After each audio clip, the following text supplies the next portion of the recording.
ሰው ቢጠራ ትክክለኛ ኤሳው ራሱን ታላቅነትን በክብር አጥብቆ ቢይዝ ዛሬ ሰው የኤሳው አምላክ ይል ነበር።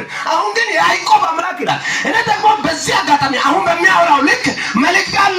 ጌታ ምስክሬ ነው። በእግዚአብሔር ቃል ቆሞ የእግዚአብሔርን እውነት የጨበጠ ሰው ታሪኩ ይቀየራል። አጀንዳው ይቀየራል። አነጋገሩ ይቀየራል። ሰው መርጦ ሳይሆን እሱ ይመርጣል፣ እሱ ይሾማል። እስኪ የኔ አምላክ የአብርሃም አምላክ ነው በለ ትከምባሰታኒያ እና እስከ ዛሬ ሰው ቢያወራ የኤሳው አምላክ ይል ነበር።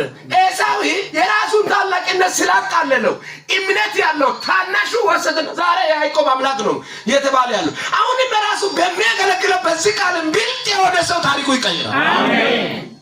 ቃሉን ለሚያምን ሰው ታሪክ ይቀየራል። አሜን።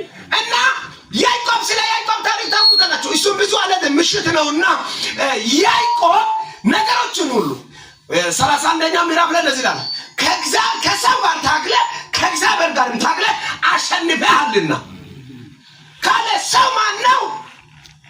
ስለ እግዚአብሔር የሚያወራ ጉዳይ ምንድነው ካላችሁ አንድ ሰው ዓላማ ያለ ሰው ጥረት